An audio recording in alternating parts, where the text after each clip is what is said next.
Audio check 1 2. Audio check 1 2.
It's 5 p.m. and time for the regular scheduled meeting of the Niagara Parish School Board. And it's great to see all the visitors in the gallery here. Board members and visitors, please silence your cell phones and all electronic devices as to not to interrupt the meeting. Thanks for your cooperation. Board members, I know I've asked in the past, but I'm going to ask again, please speak directly into your microphone. I know all the members of the public would like to hear what you have to say. And before we sit and have a roll call, I would like to take a moment of silence to recognize the passing of several former long-term educators of our system. Ms. Reba, would you do the invocation? Yes. Ms. Harvey, would you do the pledge for us? Thank you. Please stand.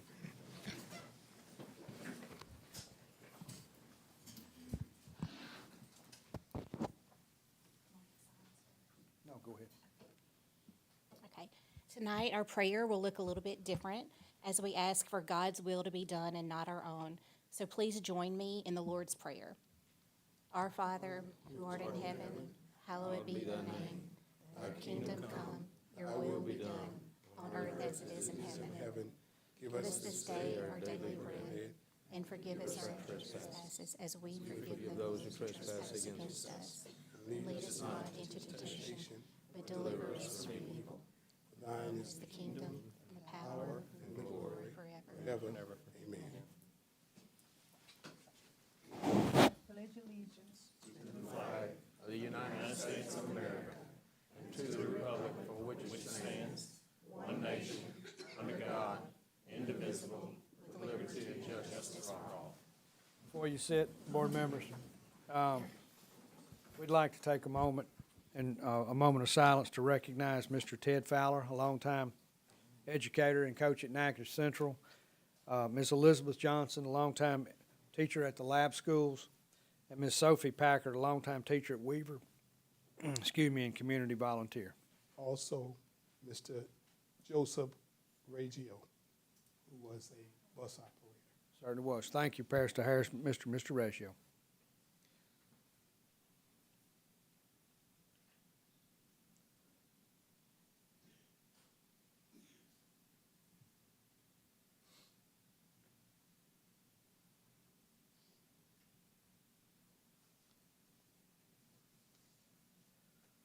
Thank you. Please be seated. Ms. Revels, can we have a roll call? Mr. Danzy. Here. Mr. Matuire. Here. Mr. Benefiel. Here. Mr. Harris. Present. Mrs. McGaskey. Present. Ms. Palmer. Ms. Phelps. Here. Ms. Harvey. Here. Mr. Fredu. Here. Mr. Nicholson. Here. And Ms. Page. Here. We have a quorum. Thank you very much. Board members, I'd like to direct your attention to our distinguished visitor, Mr. John Geis, who's here. He's in crowd control tonight. And thank you, John.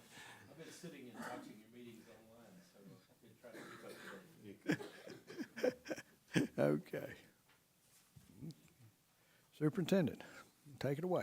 Yes, sir. So just a few updates from the last board meeting. First, I'd like to, we actually have a few sheriff's deputies in the house tonight. I know they're not school resource officers, but today is School Resource Officer Appreciation. So if I think it's due, we could give a little hand clap for that.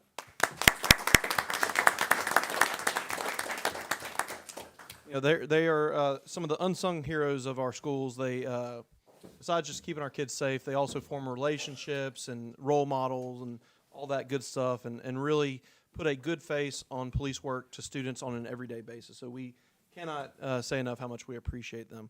Up next, if you recall, last year we had a lot of pomp and circumstance for the Louisiana Comeback Campus.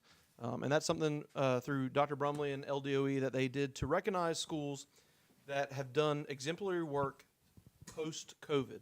Not only have they done exemplary work in their classrooms, but they have done it in both ELA and math. And so it's very specific. You have to have raised your proficiency rate, which proficiency rate means on grade level or above. You had to raise that in both ELA and math. But that's not enough. Not only did you have to raise the rate, but you also had to decrease the number of students in those same content areas who were performing unsatisfactory. So what's neat about this award is it recognizes our students who are going above and beyond in getting that proficient ranking, but it's also recognizing the work that teachers are doing with our students who are struggling the most to get them out of that unsatisfactory category. And that's the hard work that sometimes goes unrecognized. And so, unfortunately, Dr. Brumley didn't do a whirlwind tour this year. I guess he got tired last year. So you're stuck with me. But we want to recognize Provençal because they are the only school this year in Natchitoches Parish to receive this. So I think we have Miss Diana Curtis. We also have, I don't know if it's Reverend, Doctor, or Mr., but Mr. Poe is here with her. So we're going to, if Mr. Russ Danzy and Mr. Emil Matuire would come with me as the board members for Provençal, and we're going to present them with their banner that they get to display at their school.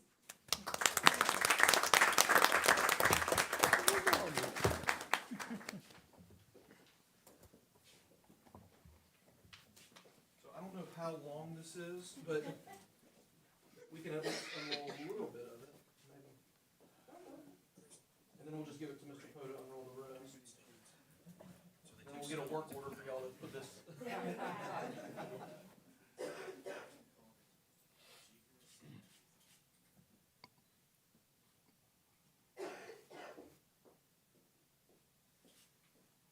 So there was 43 campuses last year, and this year, I can't remember the number, but I know there was actually less this past year. And y'all were awarded a partial comeback campus last year for your work, so you took what you did last year and kind of doubled up on it. So we appreciate Provençal so much and the hard work y'all did this year. Congratulations.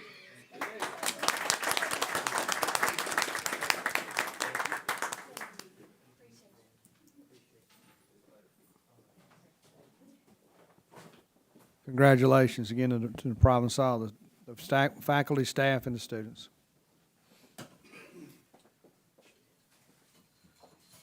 And we have a presentation as well. Ms. McGaskey, is your presenter here yet, or will we need to postpone? She's here. Okay. So that can. Route. Yes, ma'am. Route, she got lost. So that concludes the portion I can present right now to you of my superintendent report. Okay, thank you. Information on the consent agenda. Would you like to peruse the consent agenda, board members? I'll offer. Second. Offered by Reverend Harris, second by Mr. Danzy. Any questions or any discussion on this item? All in favor, say aye. Aye. Any opposed, say nay. Okay. Mr. Wascom. Yes, okay. I know I wasn't here last week, but just real quick on the sales tax. Just notice that our percentage down is, in all these years, we're starting to show it being down 3%, which is the worst it's been, and down in about 12 years or so. We had budgeted for flat. We are now currently about 3% down. So yeah, just it will impact our budgeting for next year a little bit if that trend maintains. All right, now here is the budget, which was not presented to y'all last week. Mr. Wascom, Yes. before you move too far along away from the sales tax, Okay. I was eating last night at a downtown restaurant with my Valentine and noticed it was only at about 30% capacity. Correct. There was another organization that actually, I think, backed off of their plans from that. And another one who's normally at capacity was saying at the last minute they still had reservations. And so not using Valentine's Day as a 100% barometer on sales tax, but it is an indicator of what's going on That's in the correct. city. Mr. Benefield, I'm glad you actually said that. I was speaking with one of our superintendents on the legislative committee, and they did want me to make everyone aware that there is currently a House bill being proposed that will take grocery and other sundries off of the sales tax collections for parishes, much like it is at state level. Ow. It is we're hoping that doesn't get out of committee, but I encourage everyone to call their senators and their legislators, because if that happens, that will also take another chunk out of our sales tax. Significant. This superintendent told me for his parish, and it's not the same. He said for them it was going to impact them $750,000. So just a heads up, we hope it can be defeated in committee, but it'd be a time to call your legislator. It'd be great for the households, for everyone in Natchitoches Parish, but terrible for the school system and the parish government. Yes. Correct. And law enforcement, yeah. Yeah. City too. Okay, the budget. Budget is where I expected it to be. expenses and everything look good. Once again, you do see the expenses here a little higher, particularly in payroll. Do y'all remember that thing we passed back in October, that little bonus that the state gave to us? That's what you're seeing here primarily. Child nutrition, pretty much on track. We are down a little bit over last year. Title I, once again, down in comparison to last year in its spending.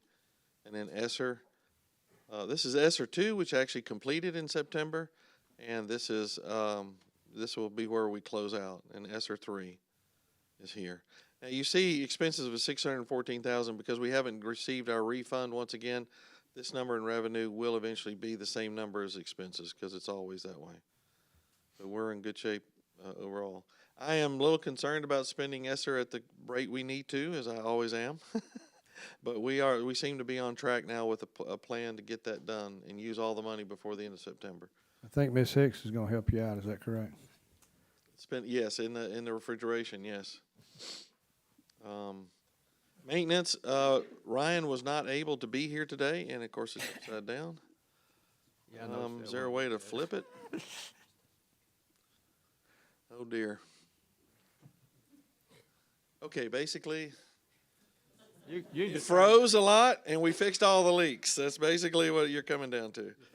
Oh, good Lord, this is not really helpful. Anyhow, do you know how to do it? I don't know how to do it with a PDF inside of the thing. Just everyone. Okay, well, we'll have to deal with it now. Just any questions in the maintenance report? Just turn it upside down. So, basically, we had a freeze everybody's aware of, and we did have leaks. We had leaks, and also we've had a lot of rain. We are in the process. I will tell y'all that the impact of Hurricane Laura has been really felt in these last few very rainy months that we've had. There have been small leaks in their positions, their locations at all places. Fairview Alpha, for instance, just over the cafeteria, we spotted and have identified 16 impact injuries from Hurricane Laura that are now documented, and we are actually can't wait for the insurance money. We've got to get those fixed. So we're doing our best with the money we have to fix what we got. All this money will be refunded back to us into the BREs when we're finally done. But we are spending the money to keep our places dry as best we can with the money we have. Do we have any guesstimated numbers on that? It's like right. Our view.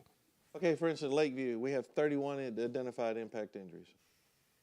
And now that's a large amount I think that's actually kind of low. But Fairview Alpha, just over the cafeteria, was 16 impact injuries. And so when I was telling y'all back in the day, it's been a couple of years since this lawsuit's been ongoing, but it really is real because what didn't become more real until we were finally getting frustrated with how many leaks we have at Fairview Alpha. And we actually got the expert, and they literally went inch by inch over that roof. And just in the cafeteria, like I said, 16 injuries. And I have no idea what the whole roof looks like. It's probably close to 100 impact injuries. So just to let y'all know, that's a lot of damage. And so we're going to start the process of keeping this fixed. But ultimately, when the insurance is settled, we should be able to then do a complete refix of the entire of all of our roofs in the district. You're saying refix mean replace? We will then recoat it or replace the metal. Most of these roofs that we have are metal roofs. We'll either be recoating them with a product that will be guaranteed for about 15 years. But it's kind of a real thick rubberized layer that you put on top of it. Or if that's not acceptable because the damage is so great, we will just replace the metal. That's all already in these bids. Like, for instance, I think Fairview Alpha has like about $4 million in damages already that we have already discovered. So we're not going to get our $4 million, but we're going to go up there with some much Band-Aid as we can to keep it from leaking. And then that's what we're doing at all the campuses. But I just want to let y'all know, I put about a 2-year patch fix, and all those 2-year patches are now. Reason is we're putting it in the sun, and the sun's cooking off our old patch because we thought, well, we'd surely have this resolved in 2 years. It was a product we got at Sherwin-Williams, and it's starting to fail. So we're gonna get this. We're gonna We have a fellow named Todd Pesnell, and we're gonna get that done. So the new product is guaranteed to No, the new product will be years? guaranteed for 15, but it's way more expensive, and it'll be over the entire. So I just wanna let y'all know, it's at every campus. I got a call in these last few weeks from every single principal, and I understand everybody's got leaks, and I know. But we will get those fixed once we have a conclusion to the lawsuit.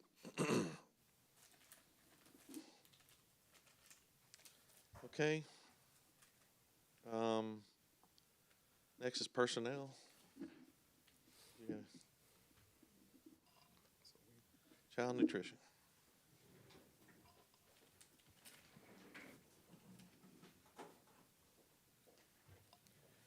Good evening, everyone. If you have the updated report that I attached to board docs, I was able to put in the January claim for us, a little over $256,000, and that's all I really had to add tonight. Does anyone have questions for me? Thank you. Thank you, Ms. Hicks. Okay.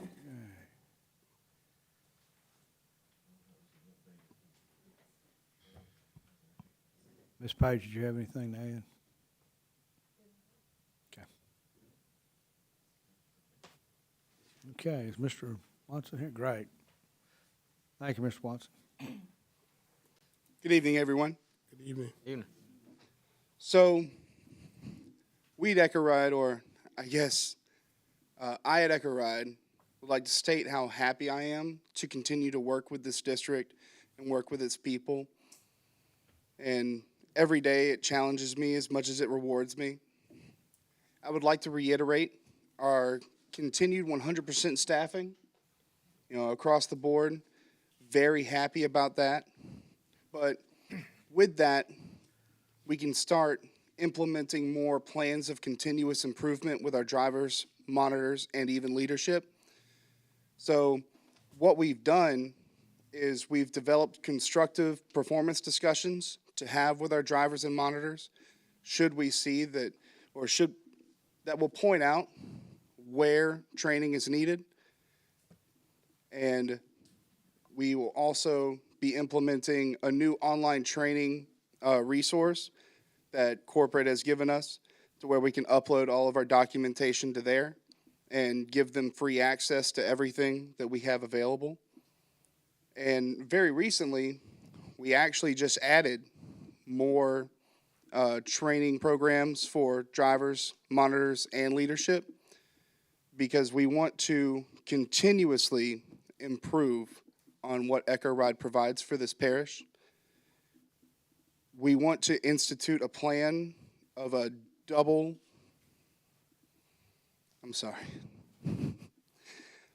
we want to institute a plan of a double no exception, meaning no exception on unsafe behaviors and no exception on unsafe conditions.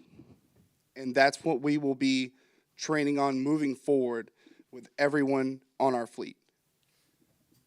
So, and I just want to say, Jacob has been in the role, I think maybe not even a month yet, but he's been very responsive to some issues. As you know, we've had a lot of rain recently, which ends up becoming Echo's problem, but is not necessarily initially Echo's problem. Right. I do want to also inform the board that we have a new parish president, as everyone knows, Mr. Salter, and I have not been able to reach out to him yet, and he hasn't been able to reach out to me yet, but we are both wanting to have a meeting to discuss the impact that we know our roads have and what we can do together. We always say, together we're more powerful and everything, but what can we do together to address this? Because especially in our rural areas, I mean, I get some calls from the same people every time it rains, and unfortunately, there's only so much Echo can do, there's only so much we can do, but we're wanting to go a little deeper and more significant and see what we can do with the parish to address some of these concerns, so that way,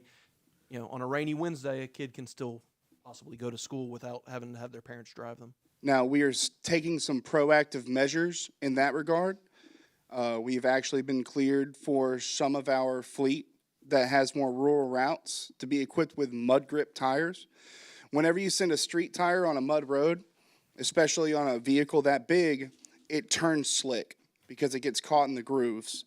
But with a mud tire, we're actually able to traverse those mud roads with a little bit more ease and a little bit less of a chance for the bus to get stuck, because that's the last thing we want.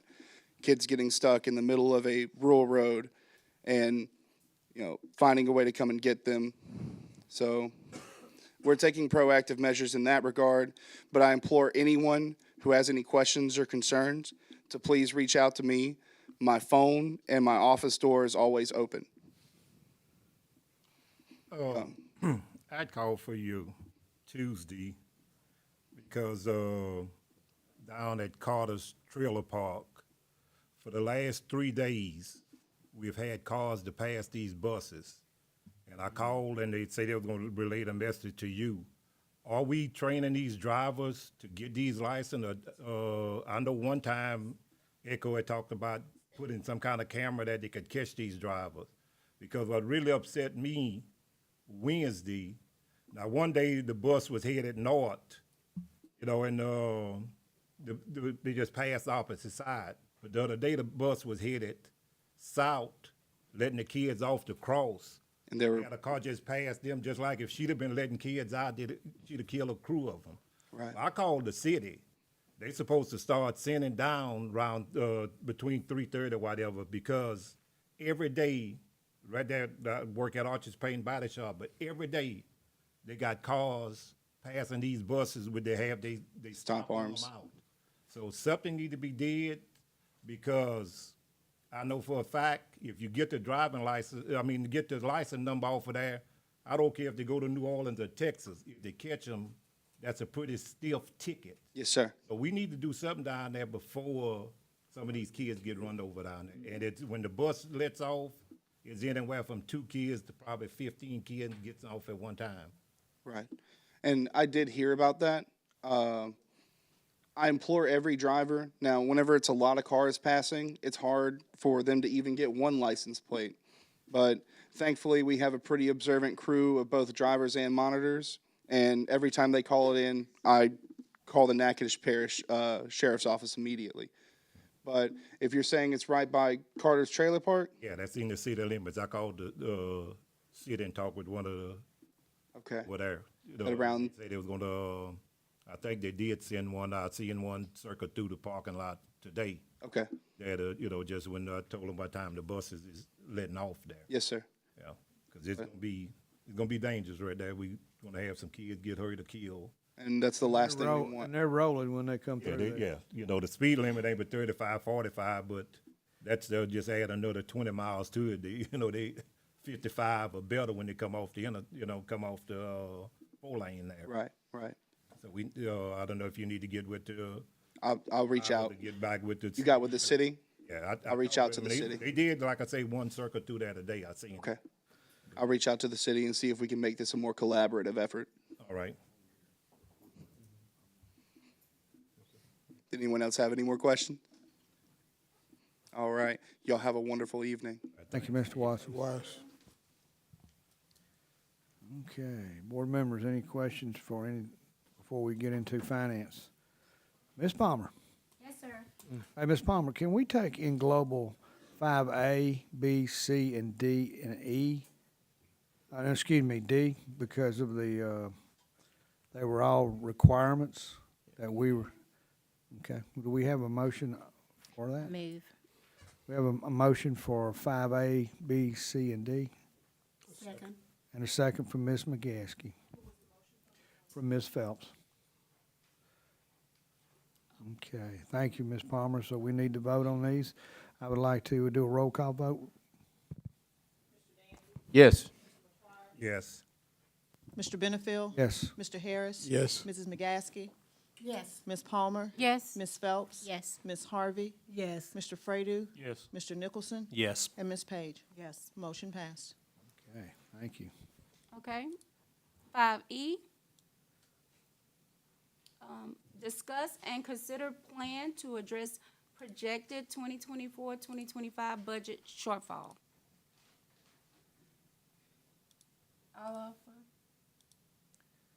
Second. We have an offer by Ms. Palmer, a second by Mr. McTwire on this agenda item.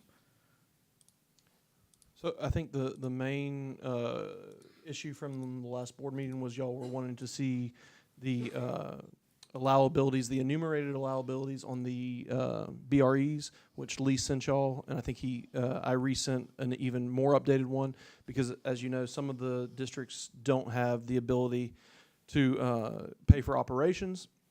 I did want to also state that I'm sure some of you looked at those numbers and were like, oh my God, what's going to happen to our BREs? Lee is not going to take all of that. That was just the allowable portions that could be taken.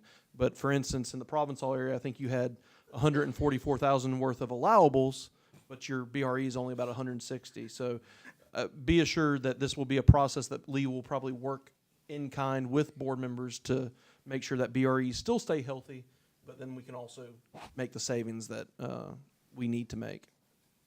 Very good point. Any other questions, board members? Good plan, a lot of good flexibility here. Can we have a roll call vote? Ms. Revels? Mr. Danzy? Yes. Mr. Matwire? Yes. Mr. Benefiel? Yes. Mr. Harris? Yes. Mrs. McGaskey? Yes. Ms. Palmer? Yes. Ms. Phelps? Yes. Ms. Harvey? Yes. Mr. Fredo? Yes. Mr. Nicholson? Yes. And Ms. Page? Yes. Motion passed. 5F, discuss and consider approving change order number 6 for the new IT building construction. I'll offer. Second. Offered by Ms. Palmer, second by Ms. Phelps. And this is a change order, which should be, continues to keep us in budget and on track. Mr. Yes, and it's Wascom? also all federally funded. This does not come Yeah. out of, yes, this is a fence between us and El Nepal. That fence, and then just some minor, the drive-through window had to be pooched out because it wasn't set right. And then some changes on the line item with card readers and access control. And we've discussed a lot of these already. Correct. This is them finally coming through. Okay, good deal. Board members, any discussion? Okay, Ms. Revels, roll call vote? Mr. Danzy? Yes. Mr. Matwire? Yes. Mr. Benefiel? Yes. Mr. Harris? Yes. Mrs. McGaskey? Yes. Ms. Palmer? Yes. Ms. Phelps? Yes. Ms. Harvey? Yes. Mr. Fredo? Yes. Mr. Nicholson? Yes. And Ms. Page? Yes. Motion passed. Thank you. That concludes finance. Thank you, Ms. Palmer. We do have our visitor here that Ms. McGaskey had invited. And if you'll go flip back to your agenda. And, okay, my Ms. Greta Travis. Ms. Travis, are you available? Good deal. If I might do a brief. Absolutely. Ms. McGaskey would like to introduce them.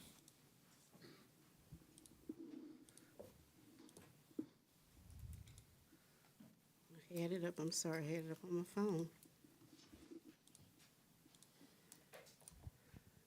This is actually my first time meeting Ms. Travis in person. We've been having a lot of communication by phone and emails. Let me just give you a brief overview of our biographical information. She was born in Chicago, Illinois, to two natives of Louisiana. Her parents returned to Louisiana, and she later joined them and has resided here for over 17 years. After high school graduation, Greta attended Chicago State University, where she attained a Bachelor of Science in Education and a Master of Science in Human Service Administration from Spartus University. She worked in parks and recreation beginning in the summer of 1968 until 1996. She worked from a seasonal recreation leader to a multi-facility management. Greta worked for Chicago City Colleges, teaching in their alternative high school in Cabrini Green. She was a substitute teacher for the Chicago Board of Education and teacher for Jesus Our Brother Catholic Church.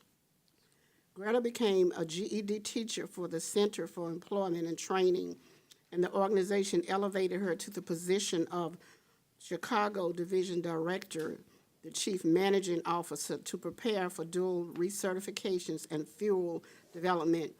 Greta later worked for two community development corporations, Chicago and Louisiana, as programs director that included education to careers and workforce development programs where multiple funding sources awarded public and private funds.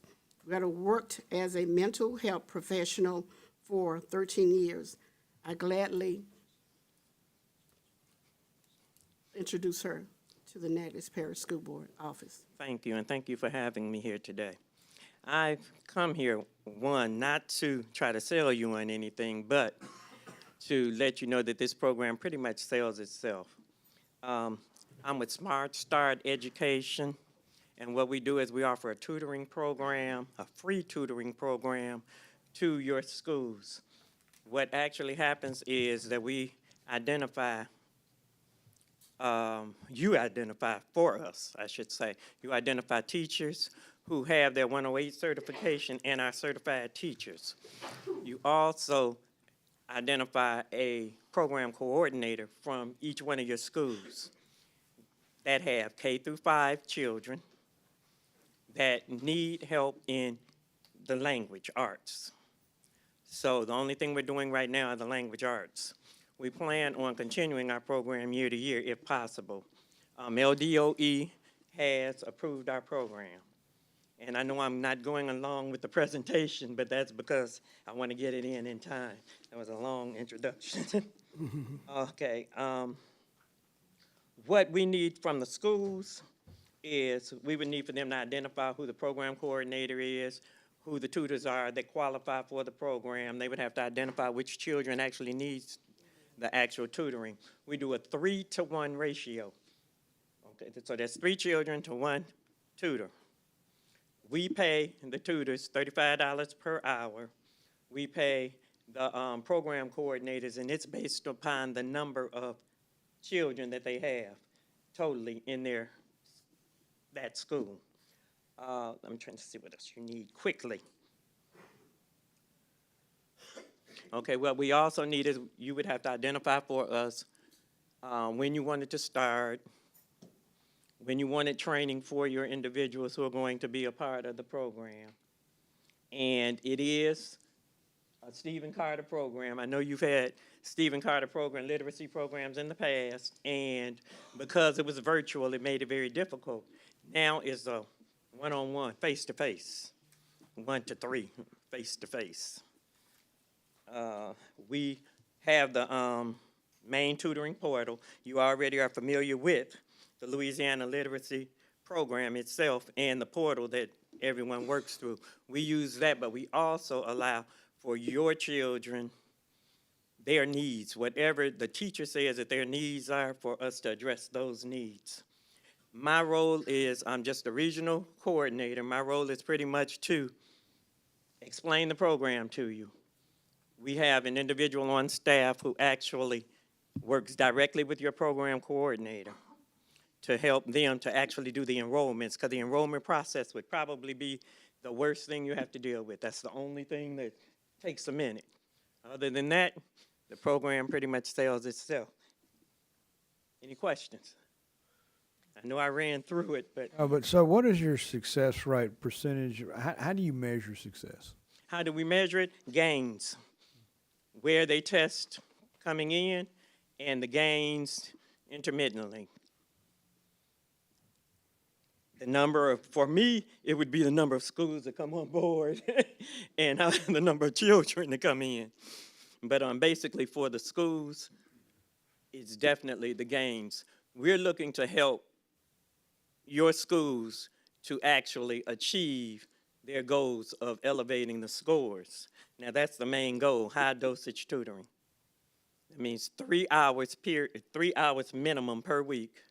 That child will be in tutoring after school, not during school hours. It would be after school or weekend or whatever time you allot.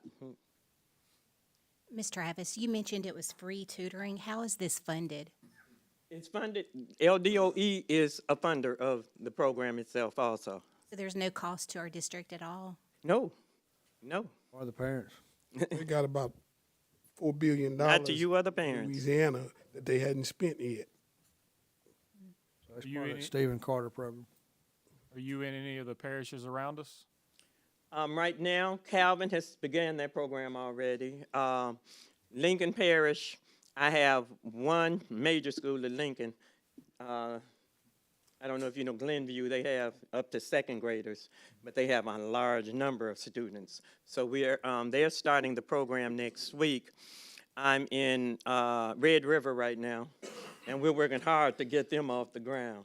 But Red River will be off the ground probably next week. Now, Monroe Schools District has already begun. I don't have Monroe, but Monroe has begun. Alexandria has agreed, and they're on board, but they're just starting. But Monroe is in progress. So if you want to check with the school district to see how they're doing, you might want to check with Monroe School District. That's the closest. And how long has the program been in existence here in the areas that you mentioned, in close proximity to NAC? In Louisiana? Yes. Looks like Louisiana, as far as this particular program, they just started this year. You know, before it was a virtual program that everyone was going with. But this particular program this year was its first year. So yes, it would be kind of like a pilot in a sense, but it's been tested. The owner of the company he's a doctorate, and he actually has worked all over the country, and he has programs all over the country. We have, which I skipped over, and I'm going to go back to right now for you, because I don't keep these numbers in my head, unfortunately. But we have, okay. They've been in service, but not for this particular program. I want to keep that clear. 16 years of service, 100 school district partners, 500 school partners, 1,500 teachers placed, 50,000 students served, 24% increase in test scores. Louisiana Department of Education is affiliation, Texas Education Agency is affiliation, DC Public Schools, Johns Hopkins University School of Education, and Baltimore City Public Schools are all affiliates. And I think the documentation that I sent out to most of the board members, it should have the information. If you want to contact the owner of the company, I think his information is on there. And they're all over the country now. And what is his name, please? Isaac Aronson. And it's on the back of, I'll leave this packet with, Our secretary? I'll leave this packet. And I do have some cards in here. Some are cut that are down in there. Excuse me, do y'all cater to special education children too? Y'all tutor those with special education? It depends. So they would have to qualify as having the ability to learn. So it depends, because that literacy program pretty much is gauged by the test scores. So it makes it a little difficult, but I will double check that for you. I haven't been asked that question. Okay. Okay. Thank you so much, Ms. Travis. I think someone had a question. I have a question. Yes, sir. Why the money is here?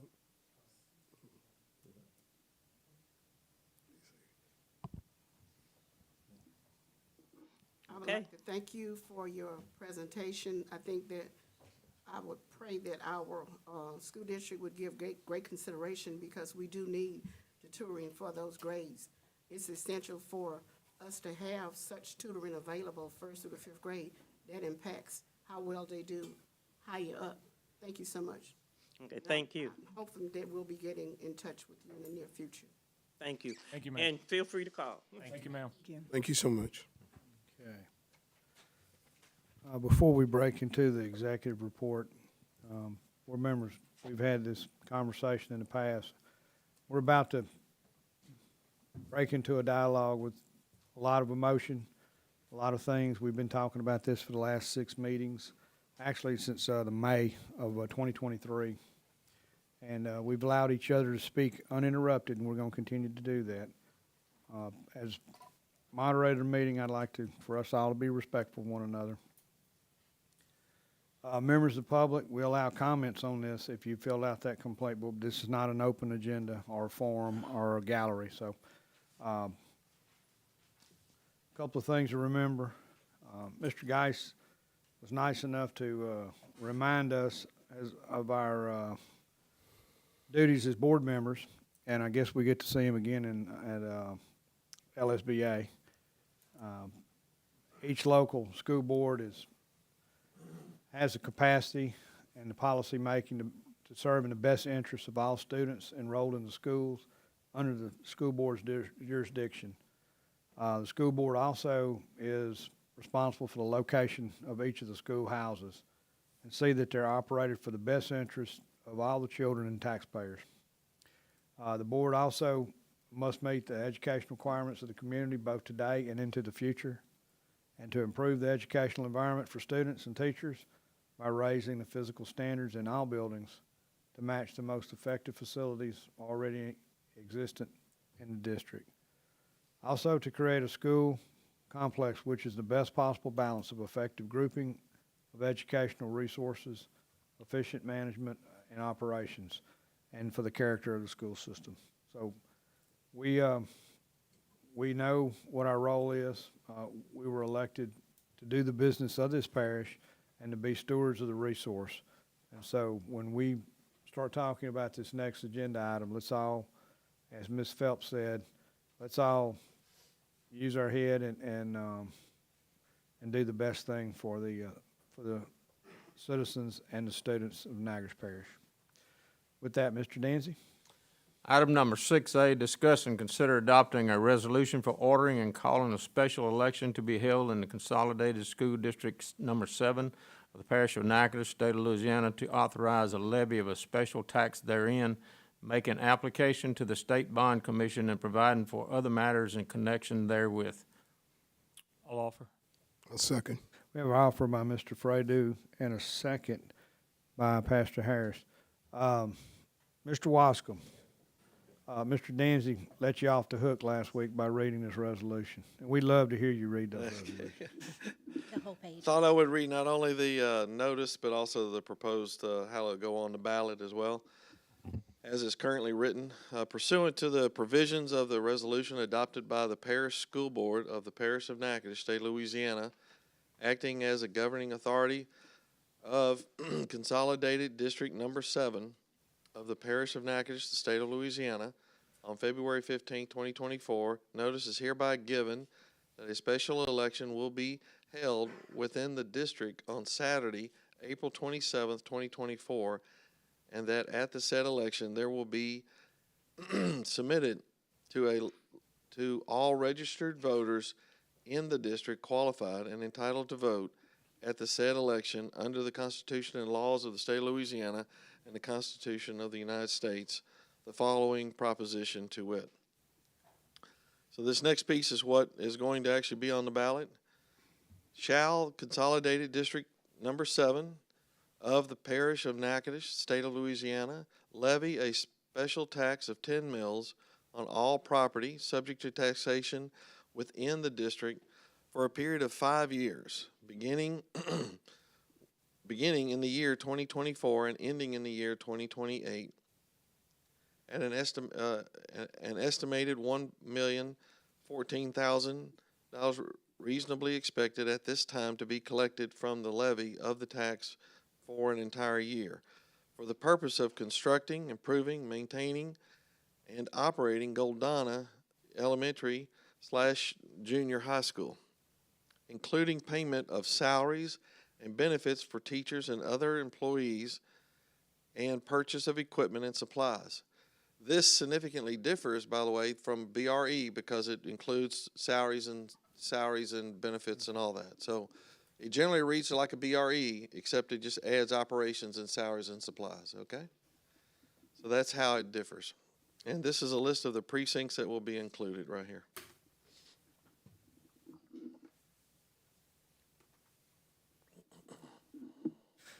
Next item. Do you want me to read all of it, or? No, sir. Okay. You've read what you were required to read by law.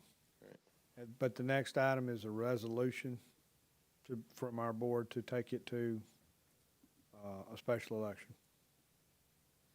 A resolution ordering and calling a special election to be held in Consolidated District Number 7 of the Parish of Natchitoches, State of Louisiana, to authorize the levy of a special tax herein, making application to the State Bond Commission, and providing for other matters in connection to therewith.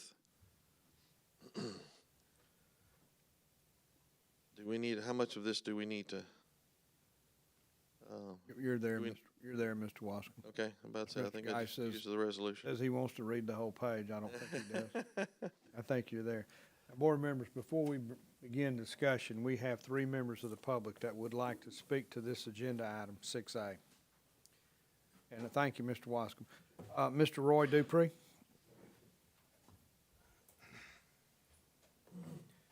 Mr. Dupree, thank you for being diligent and coming to all these meetings.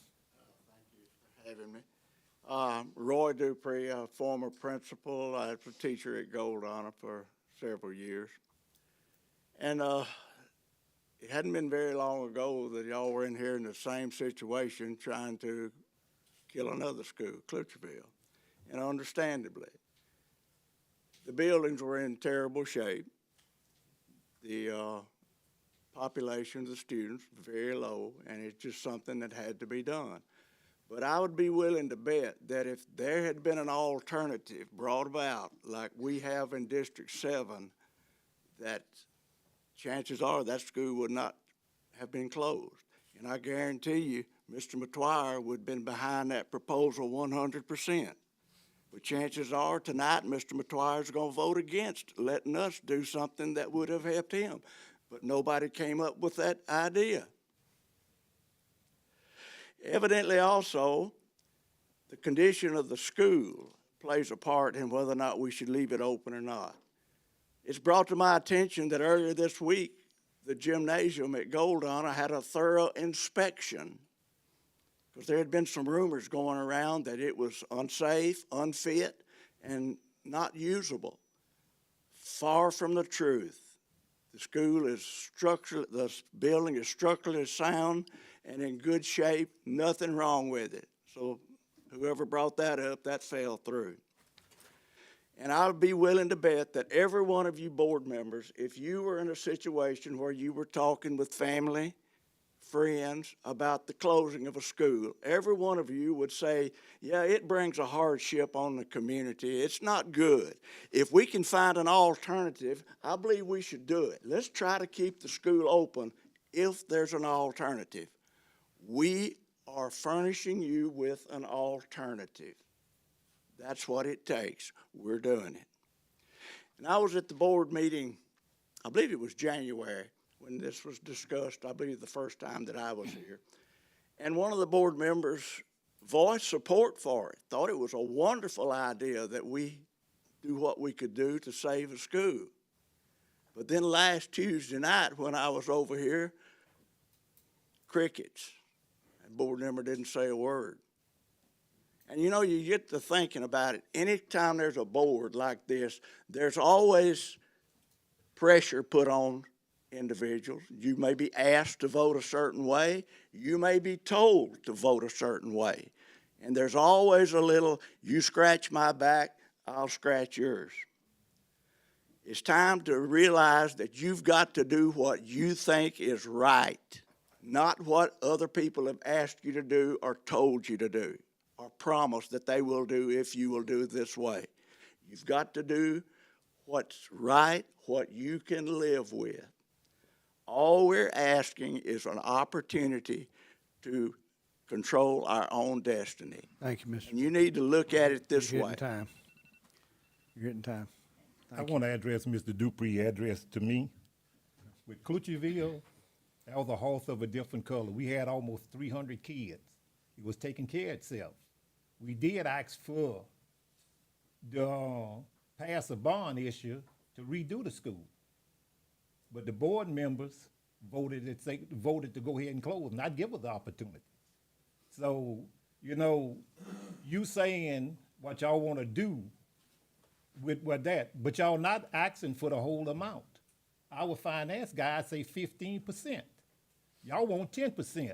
So y'all putting on a Band-Aid on something that needs stitches. All right, you know, you could do this. Hold up, I'll listen at you. If y'all was asking for the whole 15%, I would vote for it. But where the other money? Y'all want to vote for just a little bit, but where the other money gonna come when it's not sufficient enough to keep the school open? Where y'all money gonna come then? not just a little bit, it's a lot. And there's always ways to cut. And I won't ever say there's not. There's always ways to cut. And you know, Ways to cut at the expense of other schools that are already being cut. but there's And- always and- other and ways to Our cut. finance guy telling us one thing, but y'all figure y'all want to do that. If y'all pass the tax for just $1 million and it take $1.5 million or $2 million to keep, then y'all gonna want us to the school system to come out of general fund. So why not go to 15?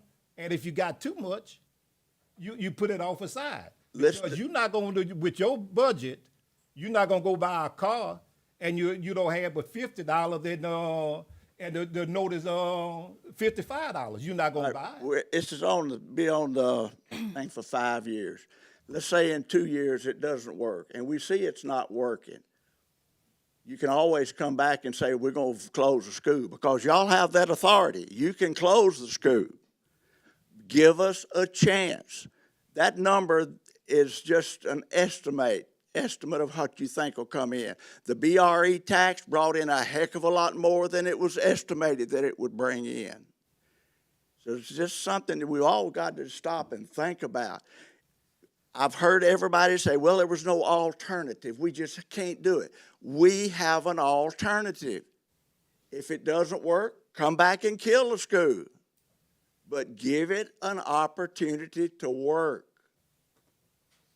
Thank you. Thank you. To catch the members of the public up on what catch the members of the public up on what Mr. Dupree was referring to. We asked the members of that community, since it was going to be the deficit, the cost per student was so high. We said we're at a quandary here. We need some help. We don't have the solutions based on the finances that we have. Can y'all come back to us with some solutions? And that's exactly what they've done. What Mr. McTwire was saying about the millage, and we'll talk about that later in the discussion, but we've got 2 more speakers. Okay. Thank you, Mr. Dupree. Ms. Linda Dupree.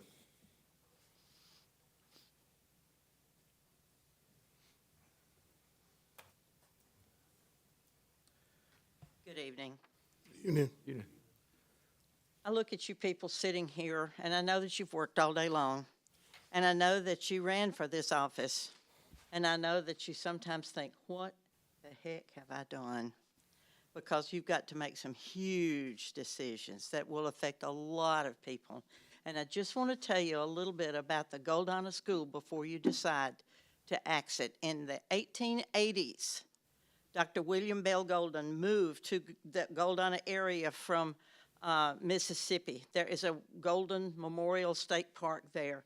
He always bought land and then donated it to a school and a church wherever he stopped. That's where Goldana, the village of Goldana, got its beginning, and that's where the school got its start. So it's been a school continuously there of some sort since the 1880s.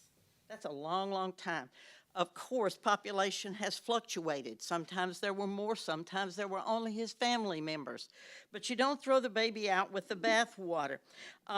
All children have always been welcomed at Goldana School. It didn't matter who they were, what their ethnic background, whatever. We have had kids come through Goldana from the Philippines. We have had white children, black children. We have had Native American children. So please don't listen to anybody say that Goldana is a white school. Nothing could be further from the truth. It is a school for children. Matter of fact, one young man who came through, was that for me? No. Okay. Ma'am, I had it off, but evidently when I set it in, the switch flipped back. Okay. One young man who came through Goldana School, a little bitty boy, 5th grade, picked up a basketball, and he decided that he wanted to play ball. And the coach there had never coached basketball in his life, and he literally, crossed my heart, bought the book Basketball for Dummies and read it. And he got through. But that little boy loved to bounce that basketball. And he went on all the way through Goldana School, and he bounced that basketball right on through Lakeview And then he went through the University of Arkansas, and he bounced that basketball there. And now Adriel Bailey is a professional basketball player in the country of Czechoslovakia. And he regularly sends messages back to people of Goldana who helped him. Now, there was another little basketball bouncer in Goldana. He was in special education, and he was headed to failure. I've been a school teacher for a long time. He just wasn't going to make it. But he was tall, and he had long arms and legs, and that's always a good thing when you want to bounce a basketball. So he was put on the basketball team with the idea that he would have to maintain his grades in order to play basketball. Well, it was fun. And then Ms. Dupree, you've hit your 3 minutes. Okay, a little kid asked him to sign his notebook. He's not a professional basketball player, but he's a journeyman plumber because Goldana School gave him a chance. I hope he can sleep tonight with your decision. You're affecting Thank you, ma'am. but thank you. Thank you, Ms. Dupree.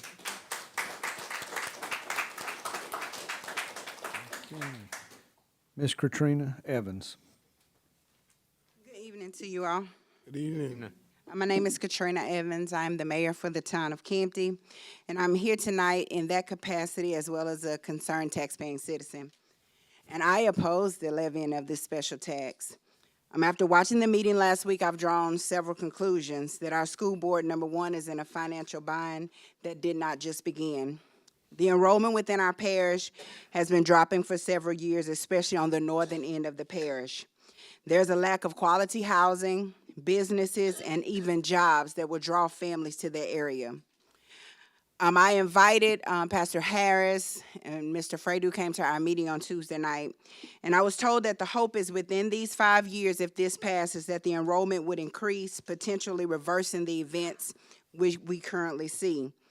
But if the aforementioned issues are not resolved, I do not foresee it happening. I understand, as difficult as this may be, major decisions must be made for the welfare of the entire parish, not just a small sector. The timing for this tax is just not feasible.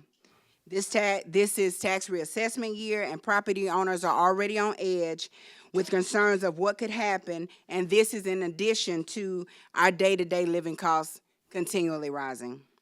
I hope that this board will look at the bigger picture. I did a search today to see how many students were in this parish, and online it says 5,245. That's the bigger picture, 5245. So the question is, what benefits 5245? How would this financial burden affect 5245? And can a decision be made for 5245 based on the needs of less than 100? So once these questions have been answered, the decision for this board will become clearer and easier. Thank you. Thank you, Ms. Evans. Okay, board members, we've heard from the members of the public on item 6A. Mr. Danzy has clearly identified the item. Mr. Wascom has read the intention for the resolution and the calling for an election to levy a 10-meal tax in Consolidated 7. So, board members, what other discussion do we have? I want to thank the community for coming in support, and I do want to ask the board for their support on this and giving the people the chance and opportunity. I do believe that, we know we need this to potentially keep the school open, and closing this school would affect this community as well as this parish. We talked about the millage that it's at. The idea behind this 10 meals is to get the Goldana cost per student down in line with the other schools, and it does that, and it puts it below some others. It is not on Consolidated District 7 to balance the rest of the district's budget, and that's not what we're trying to do. I do know that 15 meals, 20 meals was thrown out, but that's not what we want to happen. So that's why it's at the 10 meals. And again, it's for 5 years, and in a few years, if we are headed way down that hill even more, it can be turned around. We do know that. And there's been a lot of discussion, a lot of time and effort put in by the board, by the central office, by the employees, and research been done, phone calls, long talks, and for me, I do appreciate that. It means a lot, and no matter your vote tonight, there are no ill will, no hard feelings. We have a job to do in our seat, and I understand it, and to the board, I do appreciate you. Thank you, Mr. Fradu. Any other board member? I can piggyback on what Chad said. I think we pretty much said everything numerous times. But to me, it just feels like we should give this community a chance to see if this would work. Not even allowing them the chance to vote on this tax seems like that's not fair in every way to me. So I felt like they came up with the idea, and we should give them the chance to see if it will work. Yeah, Mr. Nicholson, that is a good thought process, but this student body is at 100 students today. Mr. Wascom, they lost 29 between August of May and August of enrollment this last year. Yeah, We're at 231 in 2003, and have dropped almost 20 students, or at least 18 to 22% every year.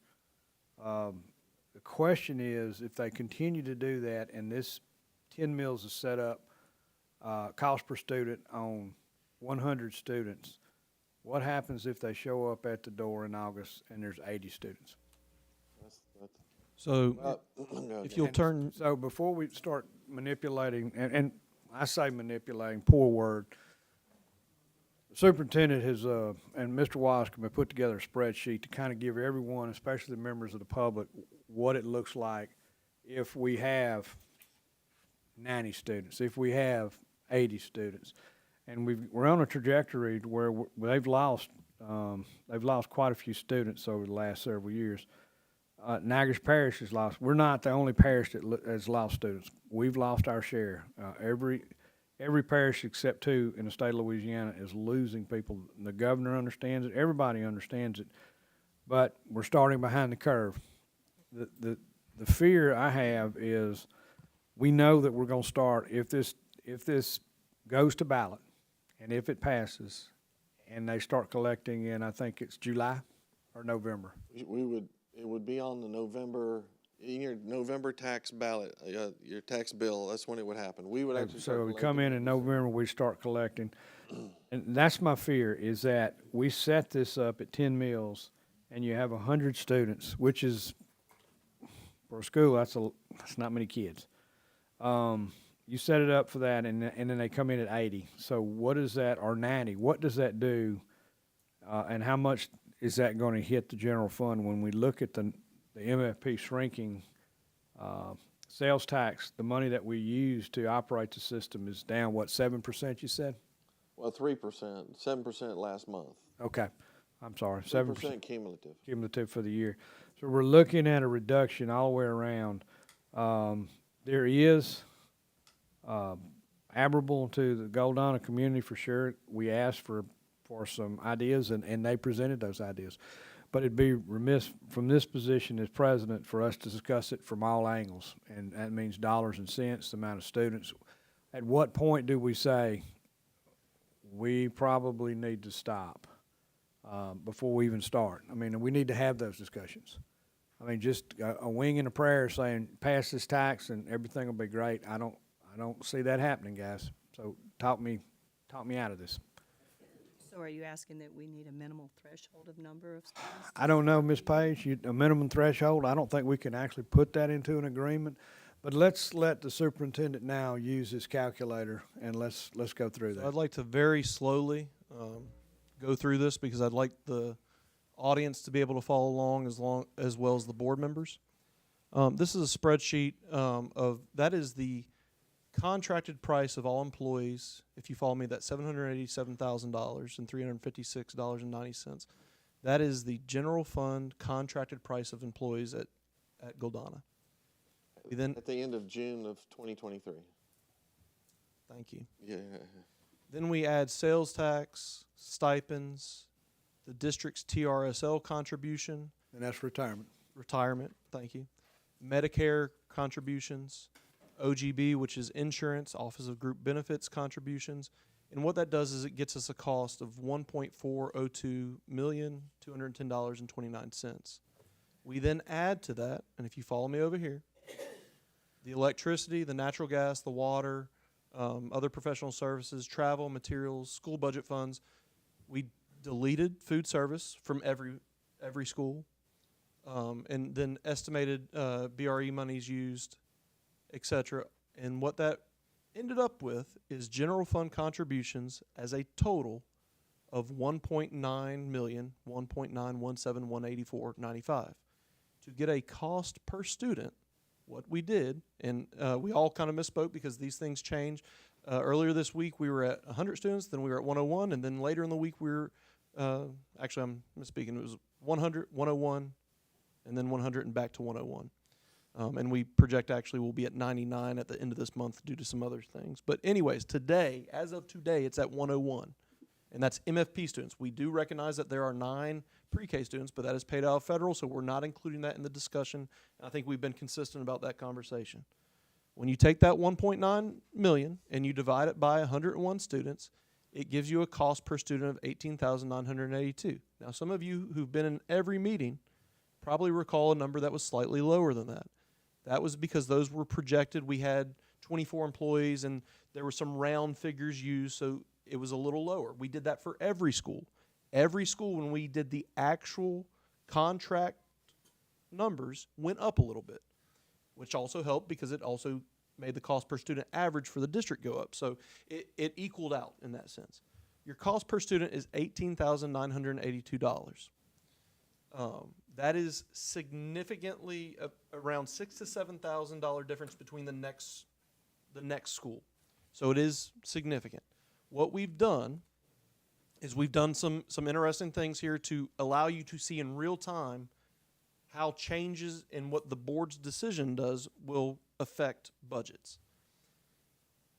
We know that if we, and let me start this at 0. Right now we have 0 mills dedicated. For every mill we put in there, it creates $1 million, which pulls off of that 1.9 million total. Is everyone following me so far?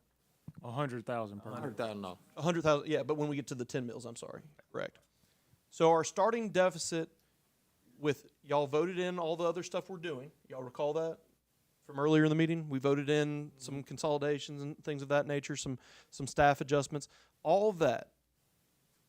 If Goldana stays open with no millage, we have projected, and we've been consistent about this for the past 2 meetings, a $1.317 million deficit. For the district. For the district. Now, if you look at the variable deficit, don't pay attention to starting deficit. We've already been through that. The variable deficit is the one that will change based on the variables I input. So Mr. Fredu has proposed a 10 mil, 10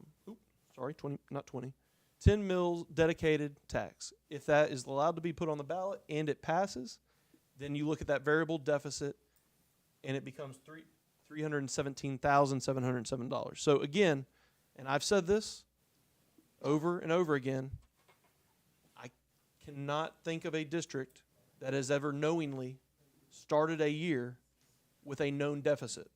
I don't know of a business that starts a year with a known deficit. So we're at 101. In order to balance the budget, I've been asked numerous times, how many students do we need at Goldana to start the year in the black? You would need to add 54 students to get to 155 students, and that would get you, we'd have a budget surplus of $2,944. We could take everyone to Trail Boss. 101 gets us back to 317,000. We know this past year we lost 29 people, 29 students with nothing going on. This is something going on, as I've said. We've been having 3 or 4 meetings. I know several superintendents have, a superintendent has contacted me and said that there are students already trying to get into his district from Goldana. He's had 2. So we believe that this number will be down. In discussions with board members, it's almost universal that we that we feel that that's a possibility. So we just said, what if we start the year with 90? That budget deficit goes up to 383,000. If we start the year with 80, it goes up to 442,000. We have no crystal ball about where our student count will be. All we have is this here, which are the trends of the past 10 years, since 16, 17, but I can tell you if you go back 20 years, which I've done, there's been 5 years and 20 years that Goldana hasn't lost students. Of those 5 years, 3 of the years they just stayed at the same level. 2 of the years they increased 2 or 3 students, and then the next year they kind of went backwards. There is nothing to tell us that that 101 that we have right now will be 101 next year or be higher than 101. So then logically, you have to look at this as if we're going to start with $317,000 deficit, and as Mr. Fredu says, yes, it's a district deficit, but you're also wagering that you're going to keep 101 students. And what evidence, and I'm asking this as a question, what evidence do we have that we're going to have more than 101 students? Many people have asked me, they said, well, Dr. Elo, what's going to happen to you if the school doesn't close? As if I'm so attached to closing a school that I'll just quit or take my ball and go home, like I'm an advocate for school closures. I don't think anyone in here is an advocate for school closures, myself included. I will tell you, no matter what happens tonight, I'm not going to sleep. I'm not going to sleep for the next week because I know that this impacts people. And I know that no matter what anyone thinks about me, I'm going to be the villain. But what I know is my job supersedes what people are going to think about me, and my job is to worry about the entirety of the district. And I can tell you that if we are wagering that we are going to solve this problem with this 10 mills, then it is a fool's errand, and we are not going to be able to do it because I actually believe, and again, as stated, that 317 is going to be higher. Okay, we kicked around the notion of 15 mills, which is 13, what Mr. Wascom suggested, 15. Can you put that in that calculator? And let's see what that would do. But before you do that, I have a question. Yes, ma'am. Where did we start at in 2020, August of 2022 and August of 2023? You talking about student count or what are you? The starting Didn't count. student count and the starting monies, I have a student. Okay, for August of 22, you said? right? August of 22, they would have been in the 133. I'm not sure when this was taken. If it was the October 1 count, it probably was. Yeah, so they started that August of 22 at 133. And we started in the red? August of 22, no, we started we budgeted for a surplus, but then that's when the TATs hit us. The TATs hit us in October, and that's why we went into the red for the year. What tax? The TATs. Tax. Temporary authority to teach. Just to reiterate, because I think there's probably people on the live feed and people in the audience who aren't aware of this. We have always had long-term subs. That's what we call them, people who were filling positions but weren't certified. When you were in that position, no, I'm good, thank you. When you were in that position, you were making around $31,500. That was without benefits, and that was without sales tax checks. Overnight, and they did this because there was a need to get more people in the teaching field. So we were, I think statewide, people were in favor of this. They said, if you just have a bachelor's degree, you can get in and get a TAT. Well, as soon as you get that TAT, my friend Mr. Geis will tell you that is a teaching certificate. It may, albeit temporary, it is a teaching certificate. And so that in our policy meant that those folks immediately went up to 0 years experience as a teacher, which means their salary went from 31 to around 41. They also got participation in sales tax checks, and the biggest one was they got benefits. What that did overnight is for those 60 or so employees, is Ms. Page in my, for those employees, it literally doubled their cost overnight. And so if they cost us, and I'm just throwing out a random figure, if they cost us $1 million, Overnight, they cost us $2 million. And that was unbudgeted and unplanned for, because although there was a legislation in the legislature that summer, we did not know the full implications of what that meant budgetarily until October. And so, yes, at 133, we were starting in the black. I'll also tell you the other reason we start in the black is because that year had indirect costs from ESSER of around $2.4 million. You got to realize next year you're not going to have ESSER funds, indirect costs. You're also starting lower. And I will be honest with y'all, and I've said this over and over again, and I think we all realize this, we do not know the impact that ESAs, educational savings accounts, will have on us. And I feel like the TATS was last year, the impact of an ESA, it may not be this next year, but it's going to be at least in the next 2 years. And that, we cannot predict the impact, but I think we all agree academically, we know it will be an impact. Okay, so you got to make this kind of elementary for me. How did the TAT affect Goldana? No, I'm talking about that affected the entire parish. Okay, because what, the budget, the general funds money? 75% of general fund, Ms. Palmer, goes to teacher salaries. Okay. or staff salaries. Mhm. And so whenever we have a huge change to the law on how much you have to pay people, I mean, that's going to be a big hit. So we budget for, however many million it's going to be. And that's we can pinpoint that figure. We have master schedules that have every employee. We know where they're at. We know their increases. So we can pinpoint that exactly. But then when they come in and they say, hey, remember those 60 people you had here? You need to now pay them here. That overnight destroyed the piece of his budget about salaries, because he had it pinpointed. And it went up, I think, 1.6 million, I'm sorry. Yeah, it went from 800,000 in ahead to 800,000 in the hole. Projecting 800,000 ahead, and we ended up 800,000 wrong. So Goldana's budget is what? So if you look at, Two Lee, I don't know what point happened. something mil.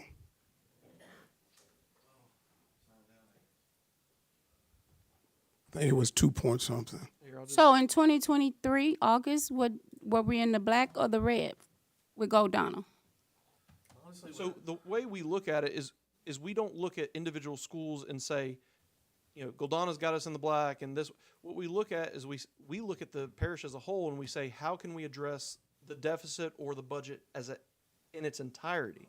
Now, what we do in its entirety, though, is literally we go school to school and we say, okay, this many students will be here, this many students requires this many staff. And so then we're able to project that. What I've said time and time again is I can go to an East, a Weaver, a Natchitoches Central, and I can make some adjustments that address issues there, because there's so many variables in schools of those size. When you get to a Goldana, because you literally, I think the largest class right now is 13 students. And so you don't have two sections of classes. So when I go to cut, the only ability I would have to cut at that point is to literally say, we're not going to teach fourth grade this year. I'm not going to teach third grade this year. Or I'm going to combine fourth and third grade together, which would be a parent's nightmare. And so I often relate this. I think this is the perfect story to illustrate our problem. I was talking to a friend of mine from a much larger district down south. They're 7 times our size. They are losing the equivalency of a Natchitoches Central, 1,200 students every year. And he told me, he said, Grant, I can't cut any teachers. I said, what do you mean you can't cut any teachers? You're losing 1,200 kids. He said, we have 56 schools and we have 13 grade levels.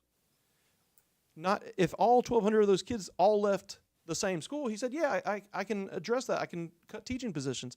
But they're leaving so spread out and so wide, I have no ability to go into budget more effectively.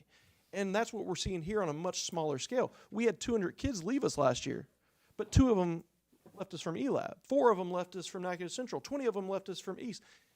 And it gets to the point where we go in and we look at staffing and we're like, well, this school only has 2 sections, but they have 34 kids. Am I going to put 34 kids in one class? Probably not. So now I'm going to end up having a class of 17 and 17, which, guys, it's not efficient. It's not effective. But I can't put 34 kids, especially if they're, kindergartners, in one class. So that's where our hands get bound by this process. And I can tell you, I know this is a discussion about Goldana, but what it really is, guys, it's a discussion about our footprint. And I can tell you, with 5,200 students in 14 schools, do the simple division. We have too many schools. In Consolidated 7, we have 3 schools with less than 700 kids. That doesn't make any sense. And so while, unfortunately, today's discussion is about Goldana, it's really about the fact that we are replicating services over and over. And I could say this 14 times. We have 14 principals. We have 14 secretaries. We have 28 custodians. All these things are replicating because we as a district are dealing with how the economy and how the demographics were 50 years ago. And these things still exist, but now our economy, our demographics, everything has shifted and changed, and now we're sitting with how do we minimize, how do we continue to run these things, but we have this many campuses. And I hear the stories from my friends on the board that 30 years ago we had this many schools. And 50 years ago, someone told me at one point we had 10 high schools in Natchitoches Parish. Why are we now at 2, or really 3? Because we saw at those points in time that we had to stop replicating services. And I know that schools are more than dollars and cents. They are the heartbeats of communities. I know that. There's nothing more special to me than my alma mater. I go back to my homecoming. I do all those things that everyone does. We all know that. But at a certain point, it is impossible for me, even with my bleeding heart. I cry on a drop of a hat when I'm talking about school and what we do because I'm so passionate about it. But at a certain point, I cannot overcome the math. And that's where we are at right now. I don't want to be an alarmist, but it is my job. When I took this job, the first thing I told y'all, they made me do a little speech. I was half blubbering and all that. I said, I take this responsibility as a sacred act because it's taxpayer dollars, it's your children, and it's going to be some hard decisions. But that's what I'm saying to the board as a whole. We fuss and cuss in this parish about roads. We fuss and cuss about infrastructure because for years, people have passed the buck because sometimes it's not fun being the bad guy. But if we want to move forward as a parish, we have to have strength and do things that are best for everyone that sometimes will make you uncomfortable. Sometimes they will not be fun. Okay, I have one more question. I'm going to be done. What is the amount coming out of general funds that y'all going to use for the renovation?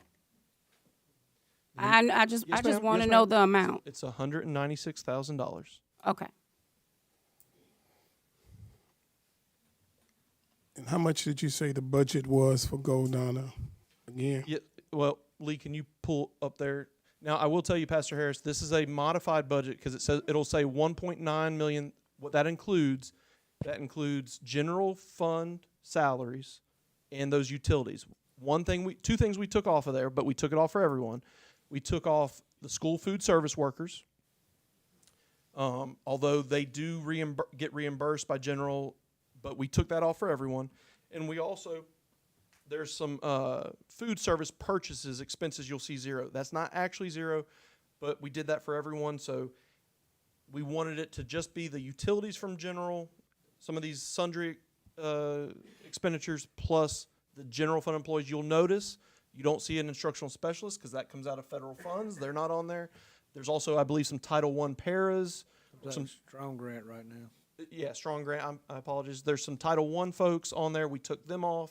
Anyone paid out of federal funds is not on there. This is purely general fund. So 75% of that budget is salaries and benefits, right? 75%?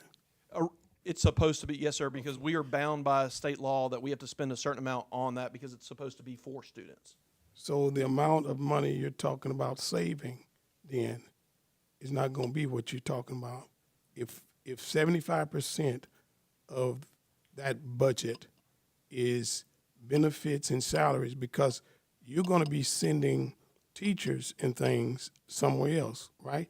Plus, we got to keep the insurance on the building and So things. you would actually think that, but what we've done is, and I know this will probably elicit some thoughts.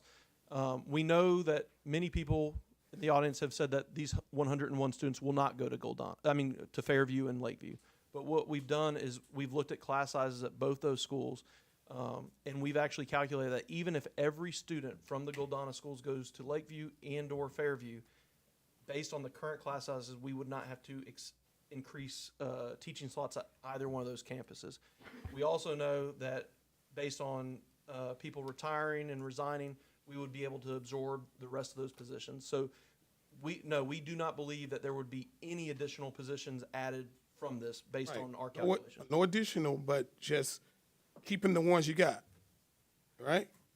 Yes, but we absorb them through attrition. Yes, so someone retires, someone from. I understand that, but just like it was when Clucherville closed, and they said they were going to save all this money, they wind up saving around $400 and some thousand.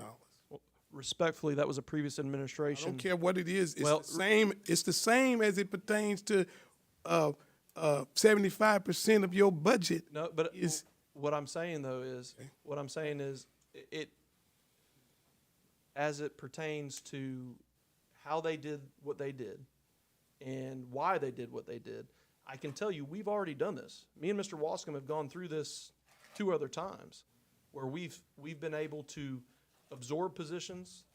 I think at this point we've absorbed 67 positions over the past 2 years, where we said we were going to do it, and we saved this district millions of dollars in doing so, which was the only reason we were able to do some of the initiatives we could.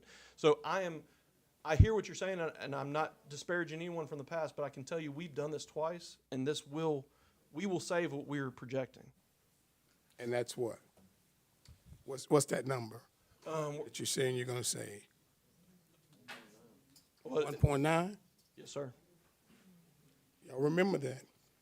But with the savings there, if you got whatever how many employees out at Goldana, and if you incorporate them in, say for instance we had 10 employees, if 10 employees was going to retire in our system, we was going to have to hire them 10 back. But if we got them 10 from Goldana, well, that would be a saving, because you didn't have to hire, you wouldn't have to keep the same amount of employees you got. And that's exactly It would be a savings. Yes. And they retire at a higher price than an entry-level employee.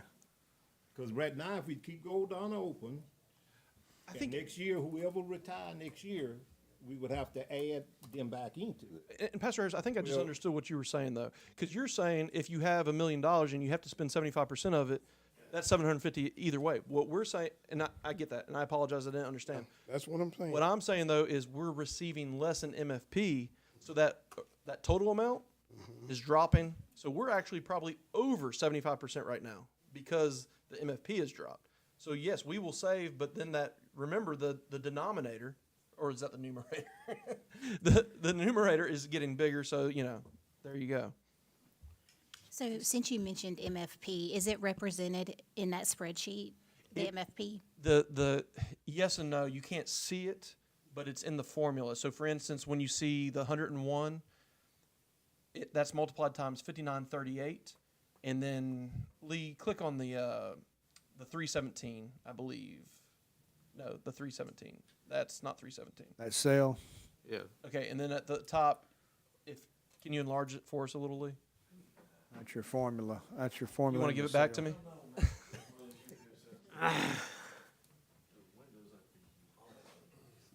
No worries. Okay. So what we did, Miss Reba, and I don't know why it's not wanting to get bigger there. But anyways, 317, and if you look here, it's one of the cells, which is C19, which is the 101, multiplied times 5938 to get your total MFP you'd bring in, and then we multiply minus $500,999.738, because what that does is that's what 5938 times 101 is. So as we add students, we see the difference. Okay. Does that make sense? It does. And then going back to what you said, that, excuse me, Gold Honor lost 29 children this year with nothing going on. There was something that happened. Something big. So that, it's kind of a misrepresentation, because there was a private school that opened in Creston that took children from Gold Honor Elementary School. The only reason I guess I would is not all those students. I've actually been told that the majority of those students did not go there, but I don't have exact figures on that. So that's the only reason, Right. yeah. And then we don't know if that school will be open next year to retain their students. So when we talk about taking risk and not knowing where kids are going or where they're coming from, we should keep in mind that number could actually increase. We don't know that it'll decrease. Yes, ma'am. And I guess where I'm coming from, and please take this in the spirit it's meant, I don't believe the word risk should ever be involved with the taxpayer money. I think it should always, like, that word should be out of the equation. But if all the kids that goes to that school would come back to Gold Honor, what y'all say, 29? Because you were saying to make it balance the budget, you'd have to have 155 kids, wouldn't you? If you were trying to balance the budget off of the Gold Honor population, yes, sir. It would have a deficit. Well, that's the kicker, though. Like, we're trying to base the whole budget off of just Gold Honor's student population. When y'all say going from 100 to 155, that's 55 students anywhere in the system, right? That would increase that number the same amount. Yes, you're correct. But what the other thing I would caution y'all with is this deficit right here is based on the projection that the demographer gave us. And the past 2 years, well, I'm sorry, just 1 year, because we've had it for 2 years but only been able to investigate it for one. The past year, we exceeded his estimate on going down. So our concern isn't just about Gold Honor. Our concern is that everyone will see a slight decrease, which will also make that deficit even larger as well. But no, you're right. It's not all on Gold Honor. But now, this is for the whole parish, or this is just for Gold Honor? This is what you giving it? So what we have here is we have this exact spreadsheet for every school, but this one is the Gold Honor spreadsheet. It's just for Gold Honor, that 300, that 1,000,003 is just Gold Honor. It ain't for none of the other schools. No, sir. Let me make clear on this. This is the Gold Honor spreadsheet, but since we were talking about Gold Honor, we put the district deficit on there to be able to show how we played with variables. But that is the red, right? Yes, but that is the overall district deficit. 317.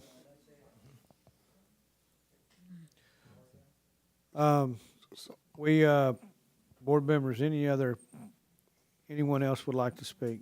Yeah, I'd like to say something else ahead. too. You're talking about where those students are at. I've done my own check. Some of those students are still in Natchitoches Parish, but they're just not going to our schools. So, again, why aren't they going to our schools? You got them coming from our parish, going to Bienville Parish, coming from our parish, crossing over into Wynn Parish, coming from our school, crossing over into Sabine Parish. Why? That's the bleeding I'm talking about. And guess what? Until we address that, it's going to be like that. If tonight it decides to close the school, it's going, just like the mayor said, what's going on over in across the river there, I'm not sure with what's going on, are we going to have a school system? Unless we can get kids to start coming back to our schools. I think it's I don't disagree with you, Pastor Harris. I think it's important to note that, and I'm going, this is not my opinion, I'm going off what I've been told by board members, by staff, by community members, that for many years, Natchitoches Parish school system didn't have the greatest of reputations. It doesn't mean we didn't have amazing people working here. It didn't mean that we didn't have some great schools. But I think for many years, I think we're still in the process of turning that around. And I think there's some people who see that, but I think there's also a lot of people who are still saying, "Well, we'll see if this lasts." And I say it all the time. I'm like, we've been doing this turnaround for 4 years, but at the same time, the kids who already went to the Sabines and went to the Red Rivers, they're not coming back at this point. They have found their home. And how do you get a fifth grader who's been a fifth grader at, I don't know, Manny Elementary to decide to come back to Central? I don't think that's going to happen. What we're looking at, this is going to take a long time, because you're going to be looking at the kids who the husband and wife may not even be married yet. The kids who are going to be born in a year or 2 years, and they say, hey, I don't mind sending my child to pre-K in Natchitoches Parish, but I think we're still in that fight right now of changing our image and making sure people trust us to do that. And I think some of those losses have come because of that. But And some of those losses also, too, are birth rate in the United States, too, which are lower. So I think Reverend Harris is correct. We're going to have those discussions soon on how can we get these kids to come back, because obviously what we're doing right now is not working. So what can we do differently to get some of those kids back into this parish? And I think there's many different solutions, and I think those are conversations we will have in the future. But I just wanted to make a couple of points. You did say we can't ignore the math. Well, we also can't ignore the math that this is one of the largest, if not the largest parish in the state of Louisiana. And you say we have too many schools. This is a huge parish. So are we just going to consolidate everything to pull them to town? Like I can't imagine that's good for students. That's what everybody's Just saying in can't. our, up around our area. That's what everybody's saying, that we're going to be all coming to Natchitoches. so I think That's what they're saying out in Marthville and in Provençal and all that. They keep saying this. I think people say that, and it's for obvious reasons they're saying it right now. But I mean, I went to a rural school. I believe in rural schools. The research will tell you how good rural schools are. I don't think this is a debate of urban versus rural schools. This is a debate of again, going back to that, and going back to the math of at what number. And I know we've talked about numbers, but at what number is a school sustainable? I mean, if there was a city school that was at this number, I mean, I think we'd be having the same conversation. I think it's been, to some degree, kind of taken as this debate of rural versus, and I know that's a very entrenched debate historically in Natchitoches Parish. And I've tried to negate that as much as possible, because, again, I feel comfortable in either one of those settings. But again, to me, it's unfortunate that it's Goldana in this situation, but to me, you could take Goldana off and you could say any school that was in this situation. It just so happens to be Goldana. It just so happens to be a rural school. But, we already know our busing situation and the struggles we have with busing. In order to have every kid in Natchitoches, there's no way we could sustain a busing program that could do that. So I want to go on the record and say this is not an attack on rural. This is simply about dollars and cents and budgets and all that. But I think that's been out there, and I'm glad you brought it up, because I want people to hear from my mouth that that's not the case. I went to Tioga, and it's not as rural as some of these other places, but it is definitely a rural school. I went to the elementary, the junior high, and the high school. So I see the value that rural schools represent. I think the reality is still, though, that they are so far out that the burden placed on that community by closing that school is greater than the burden of a city school closing simply for distance, right? So I think we do have to take that into account when we have this conversation, because it is a greater burden for a parent to have to try and come all the way in, or wherever the child is being moved currently, to have to extend that drive every day, right? Yeah. I mean, it is a greater burden on the rural outlying schools than it is for the schools. No, I totally agree. I think obviously people put schools near population centers, but then if you're doing it correctly in rural areas, if there's not a population center, then you're putting it in like an equidistant place where you can make it as easy crossroad. Yeah, and that's not, Lord knows, that's not always possible in this parish, because we know the geographic barriers to that. I had one more point I wanted to make too. So remember too, we're not looking at a graphic where if we do decide not to pass this tax and to close this school, out of those 101 students, how many are we losing? And I know y'all have projections, but there's no way of knowing, right? So what happens if we lose 70 of those kids? So- How bad does that hurt the projected budget? We've Right, actually we have discussed this, and we have done the absolute worst case scenario, which is every student leaving. If you do that 5938, times 101 gets you to around 600,000, right at 600,000. And I don't mean to say this cavalierly, but that unfortunately still results in a balanced budget.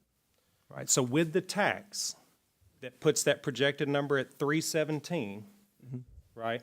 We'd have to figure out how to make up the 317, but without the tax, and if we lose 50 or however many, you're saying it'd be around 600,000 that we're still having to figure out? It's 599,000, but you would, I guess the discussion there is the belief is that at that point, there would be a discussion about closure.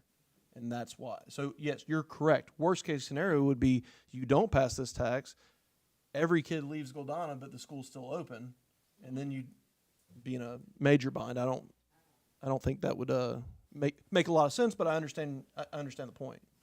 But I think that what Reverend Harris mentioned is that you have schools throughout Louisiana dealing with the same issues. And I think that Natchez Parish has a way to go, but we have definitely had some improvement. And the district only has so much authority.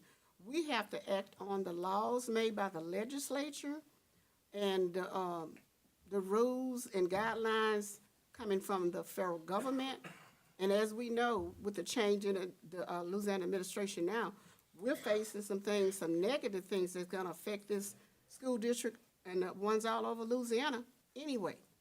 Yes, ma'am. I mean, the parish, I won't name the name, but 2 parishes above us, they have around 13 schools that they're looking at this exact consideration for the exact same reasons. And those are actually, in their situation, I think it's more urban schools than it is rural. So. I have a question.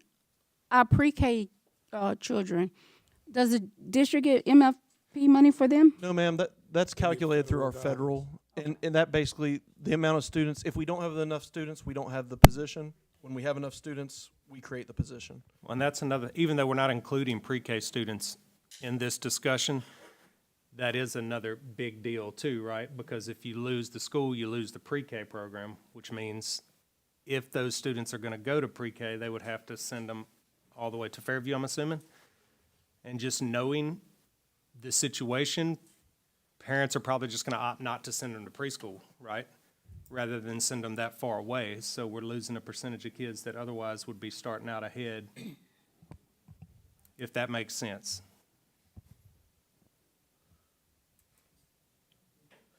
We stalled out on that 15. We never dropped 15 in the slot. And that's okay. Do you want me to put 15 there? Yeah, please. Let's see what it looks like. And again, this is for the board has talked about this.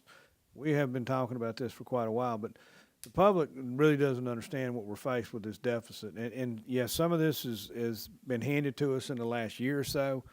And some of this is upstream with these educational savings accounts. Again, we don't know how it's going to affect us, but it's almost 100% sure that we're going to end up seeing some money loss. And Mr. Benfield, I have said this before, but I do feel it's important to reiterate. If you notice, the per student cost never changes because this is still money that's being spent on these students. Mm-hmm. What you'll notice is the cost of the general fund changes down there. There is the issue that needs to be raised, keeping Goldana open, even with the 10 mills, you will still be spending as a district. Yes, it's money coming from the community, but as a district, we will be spending almost twice as much to educate a student at Goldana than we will be any other school. And so I believe that's an equity issue. I believe that raises all sorts of concerns, but I know I've said that before. I just want to reiterate that. So twice as much, and we threw up a chart back in November, which has been revised, roughly on that education cost with per student with an elementary student. What top end on these other schools is what, roughly? I think the average what we did is 95? Mr. Frady, do you recall it was around 92 or? The average? Yeah, 9,200. Oh, no. Yeah, and so the Goldana cost would be what? It would still be at that 8, even if you do. Yeah, it's in the It's at the summary. bottom. So this is what me and Mr. Fredu discussed. The cost of the general fund does get below that average cost. Right. But what we have to make everyone understand is the per student cost still is significant, is twice as much, because you're still spending that amount of money on those students. Unless you get the student count up. Correct. As the student count comes up, the 18 does come down. So it still maintains $19,000 per But student. half of that is as paid opposed to- from the tax, and that's the idea behind the tax. And Yes. And the tax is also generating 75% of that starting deficit, correct? Say that again. If Yes, the yes, tax ma'am. passes, that will clear 75% of that debt Correct. deficit. Yeah, it goes from one and again, that, 3 million that to deficit 3 is not million. just I mean, to created by 300,000. By Goldana. Right, the whole district. The proposal to close Goldana is seen as the solution to fix the parish deficit. Right. Basically, yeah. So I do want to add one thing, and then I'll shut up because y'all are probably sick of hearing me. Do realize that, because I don't want it to seem as if the other schools aren't doing their part, we are addressing their contribution to the budget through staff adjustments at all those schools. So just realize that The overall is $7.3 million. It's not just 1.9 million. It's 7.3 million. We are making cuts and changes everywhere else as well.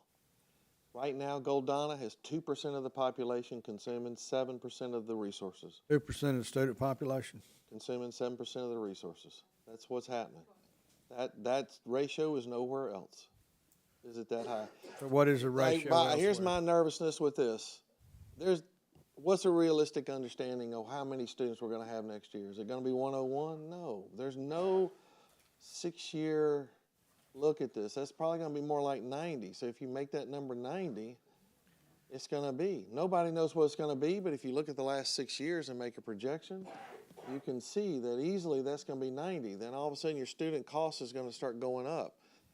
And even though the 10 mills may make it year one, this is 5 years. I'm trying to plan for 5 years because I want it to be where if y'all pass this tax, y'all are asking the school board to commit to 5 years of being open. So is this a contract to keep that school open for 5 years? That's how I would read it if I were voting for it. My assumption was basically. What if we get down to That's not 43 what it students? says. That's That's not what it says. It's not what it says. Y'all can Even the close it public- later. Even the public, in one of the ones that addressed it, even they brought that up. If in 2 to 3 years this does not work, we know what happens. And didn't you say yourself that we don't have to collect the tax if the school closes? Correct. That's why I was wanting So- off further authorization. That's correct. You're right. If we could pass 10, if y'all close it, then we can just collect 0 millage. You're correct.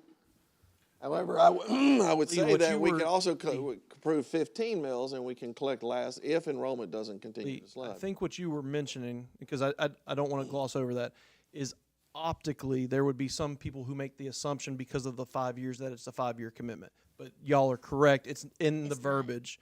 It gives y'all But flexibility. We also know that a lot of times what we put out gets misinterpreted. So that's what he's been talking about is the optics. I will happily go on record and say that this is not a 5-year contract to keep the school open. I presented this, and I will say that publicly. And it is written with that flexibility. Everyone, I do believe everyone understands that. And the community members that we met with were in that same mindset. They were very well aware of, they realize it's not a contract saying we will keep it open for 5 years. That means that if next year it doesn't meet what it's supposed to meet, then it's canned.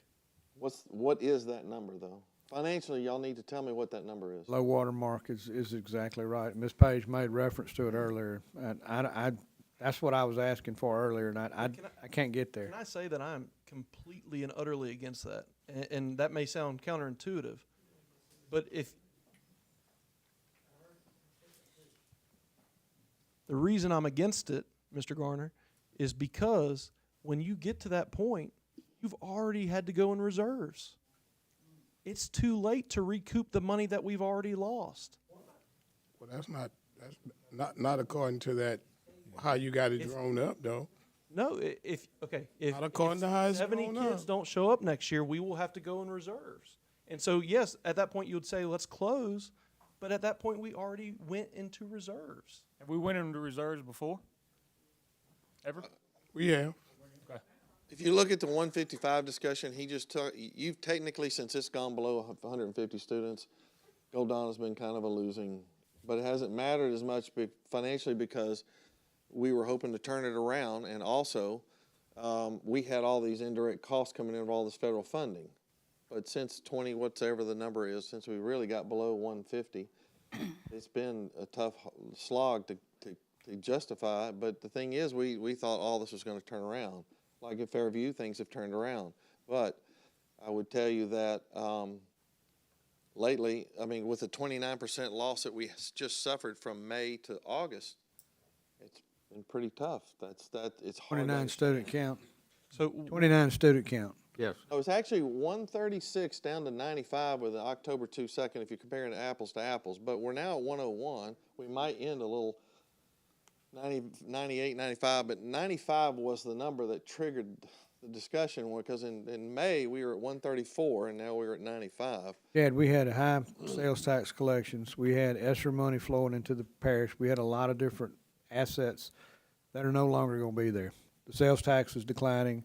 The ESSER money's drying up, and all these things that were there are going to be gone. And so, as a parish and as a board, we have to look at what we're doing and what we're spending our money on it. And is this keeping Goldana in this situation? And again, the community's come to us with this suggestion, but keeping and passing this tax or even allowing it to go to the ballot, is this a good idea?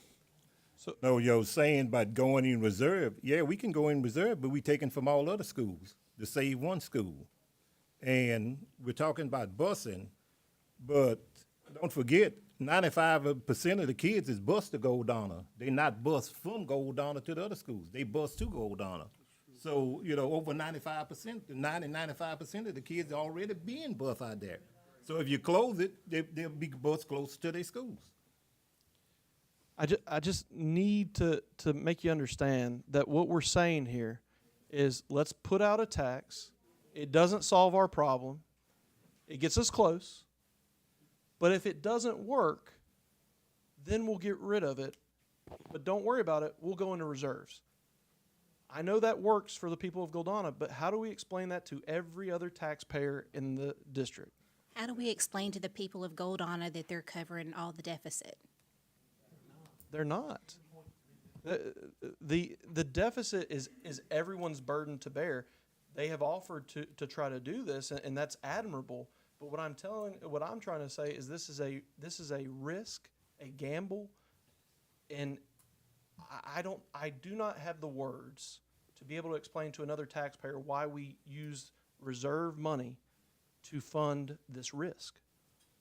So how exactly is another school going to lose if Goldana stays open? Like, what will be missing August 1st from another school if Goldana stays open? So are we talking about the $317,000 deficit? Yes. So if that happens, then I will have to, as I've told y'all, we've made adjustments at every school. Those adjustments have gone, I think I've described everyone. I, with Ms. Page, Mr. Legrand, and Ms. Pinckney have gone through every school with a fine-tooth comb. We have looked at their student-teacher ratios, and we've looked at their master schedules. And we said, where can we trim fat without affecting student learning? We got to that number, and that's still with that 317, and that's what y'all voted for earlier. To make up that $317,000 deficit that's at least probably 4 teaching positions that will impact student learning.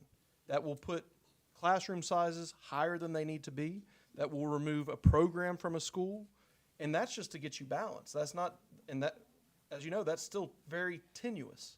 So that's only to get us balanced is 4 teaching positions, and I don't know where those come from because I promise you we have gone as far as we can without affecting students. And so then the question is, where do we pull those teachers from? Which school gets that honor? And I don't know. I don't even know how to prioritize that at this point, because it would be above and beyond what we believe is educationally safe. This is also $317,000 per year, every year. No, Mr. Wascom, remember, it increases in the following. Like increases, but it's at least a minimum of 317,000 every year for 5 years. That's correct, but there's no evidence in the last 6 years. Yes, there is. I've got the. But But look question, at it. Wait, Look at it. but we have, if 55 students was added across the district, right? Because y'all keep saying one thing and then y'all going back to another. Does Goldana need 55 students or 55 students No, the around district the need, district? the district needs more students. What I'm telling you when it's Goldana is people have asked what number would they have to be to get there. It's a weird conversation to have because again, I agree with Mr. Fradu and Mr. Nicholson and Mr. Reba. It's the 317 is not Goldana's burden. We only put the 155 to explain because someone asked the question. We need, I don't care if student count goes up anywhere. I want student count to, I would be the first person excited, but literally every year I've been here, student count has gone down. And at first I thought maybe people just don't like me. And then I looked at the past 20 years. Y'all, we were at 7,800 kids at one point. Wait, did I just exaggerate? 6,800. 6,800. I'm sorry. Sorry. We've lost 1,600 kids in 20 years. Then I thought, okay, is this a Natchitoches problem? I called all my buddies in surrounding parishes. I said, 20 years ago, where were you at? They were at the same ratio, higher than they were. This is not about charter schools and home schools. This is about this area as a whole is losing population. A fellow superintendent called me the other day. He said, you said you lost 1,600? He goes, I have a district of 2,500 in the same time span, and they're right near us. He said, I lost 900 kids. This came before these homeschool groupings. This came before all that. The demographic, I can tell you right now that there are schools that used to have 70 kid waiting lists for kindergarten. They're great schools. Those same schools now have a 40 student waiting list for kindergarten. We do not have the same population. The census, which wasn't even a fully effective census, shows us that. And guess what? The census told us we lost around, I think, 25 to 3,000 people. The problem is, y'all, that's a little bit misleading. You're like, okay, that's not bad over 10 years. Most of that population loss came within the last 4 years of the daggum census. And guess what? That trajectory that started 4 years at the end of the census is still going on. So the next census in 2030 is going to be significantly greater. Then we went out and got a demographer just for funsies to see is what the census telling us true. He not only said it's true, he said it's even worse. And then our data that we have proved that the demographer, that he was even being conservative. Every data piece we have shows that the entire district, the entire region is losing population. The parishes that are gaining population, guess what? They're not gaining. They're stealing from the parish next door to them. Ascension Parish right now blowing up, man. They're building schools like crazy. It's great. Love their superintendent. Where are they getting kids from? They're not coming from Texas and Arkansas and Mississippi. They're coming from EBR. Mm-hmm. So no, we're just trading population. And it's not about, some of it may be about our school system, but some of it's about, like Pastor Harris says, how many houses do we have? When I first moved here, it took me months to find a place to live. And I still didn't find a house I liked. And it gets even harder with your budget. Then we talk about jobs. We need another industry. We don't have it.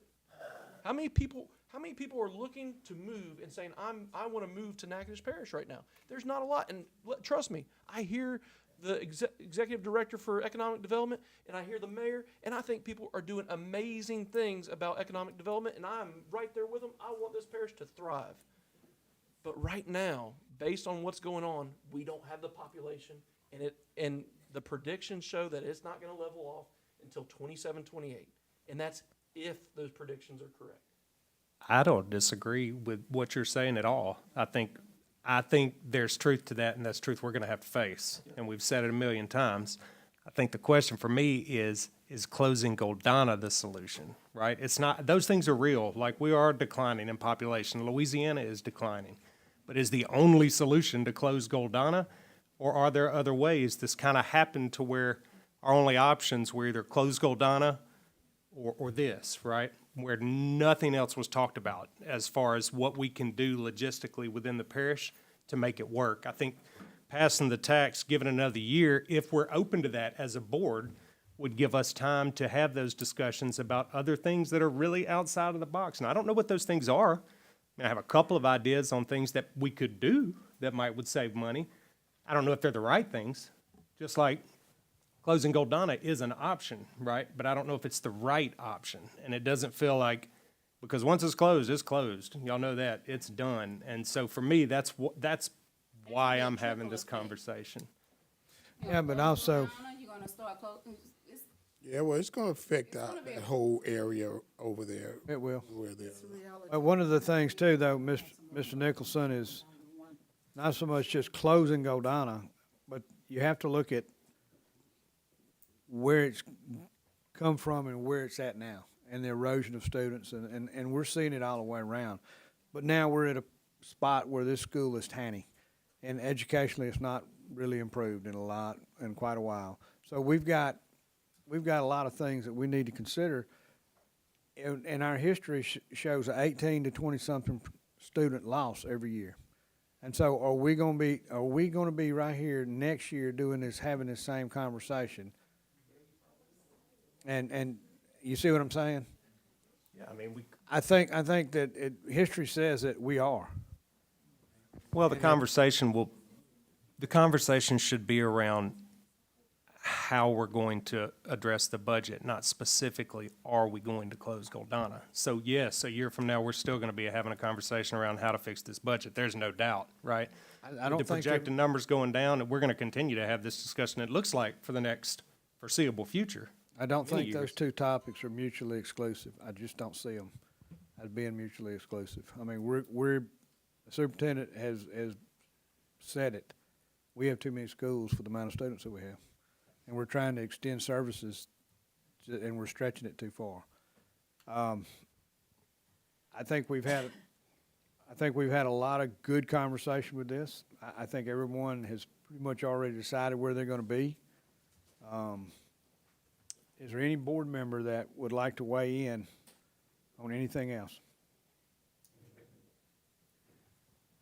Okay, my turn. So I'm inclined to lean to voting towards this ballot, to putting it on the ballot. I myself would be more comfortable if we had a threshold, a minimum threshold that we have spoke of. I understand Dr. Eloy's not about that, but I've heard other people talk about that. What number could we get to? Let's say that, my first thought was 75 or so. Now I'm feeling like maybe it should be more 90 if we're not enrolled in 90 by August. And I know that sounds really stiff. Is this a conversation worth having? Well, once you have the school and you have it staffed and you have everyone's dressed up, and then you have no place to go. So I don't know how you pull that down that fast. I agree with what you're saying. The superintendent is right. It's cost per student. For us, it's more easily measurable by the student count. I agree with what Mr. Nicholson said too. He's right when it comes to that, but we have to make a tough decision. Does it go to the ballot? Does it not? What is this going to do to our overall budget? We know we're in decline all the way across the board. The number, and I asked both Mr. Wascom and the superintendent, is there a number? And they said, you cannot use a number because the cost per student is where it is, and if you still look at it, the cost per student is just going to appreciably go up. But this tax would give us 1 year to really discover more. Maybe if they show up, if 20 kids like last year or 25 kids don't show up, we're at 70 or 80 And, or, and then you're or gonna 85. Then you're gonna have where if it happened that way, like pass the tax and they don't have the number and have to close it. Well, they've already placed all these teachers where they go. Most parishes have got all the staff. So if we got 24 teachers, or even 10 teachers that we got to lay off, then But we're They not might not laying do- off teachers. Well, if we're gonna keep this, if we start out at the end of the school year, Or open the saying that we're gonna open school, well, they still go, whoever retire, they're gonna have to hire. They can't wait until we find out in August how many kids go down or have if we're gonna keep it open or not, because then if we decide to close it because it don't have kids, well, you got all that staff that you already hired, the school starting, you got all that staff out there that they're gonna have to find a job somewhere. And then we're really in a budget bind because carrying extra. now we have an extra 24 teachers. Yeah. So it actually almost makes it. Two, if it gets on the ballot, they still gotta pass it. Exactly. That's what I was about to say. And So here we, everybody is not in favor from, I've heard Right. people, everybody's not in favor of passing. But at least, Go down. but at least, you know, I've heard from people. Well, we know if it doesn't pass. because I've got land in Reedhammer and all that too. But again, you're passing a tax and taking a risk with taxpayer dollars. And I just find that antithetical to our roles. But And even passing the tax is not gonna take care of the deficit out there. But I also feel like we're closing a school based on projections. Yeah. It's not facts. And we're taking a risk. Done it previously, they did it with two other schools, they did it with Clucherville. But we're taking a a major risk on the difference? district too, because if it's like you're losing if you keep it open, we're losing if they close, because our district is gonna lose. Everything in this. If we this- close it, our district is gonna lose. If we keep it open, our district is gonna lose. Mr. Geis, Everything is going to be hold on a second, John. Everything is a projection in this type business, in this circumstance. Mr. Geis. I have nothing to add of substance other than I've sat here for 2 hours and not said a word, and I wish my wife could have observed this. This is a difficult decision. I'm from a little town called Sisley Island, and they're down low as well. Hold on a second, John. Now you know I'm from A Jones. little community as well. I want to commend the board and the audience. I was at a recent school closing meeting, and it wasn't nearly this professional. Not from any lack of the board or the administration, just the emotions took over. You know, it's hard to think with your head and your heart at the same time. I commend all of you. You've done that.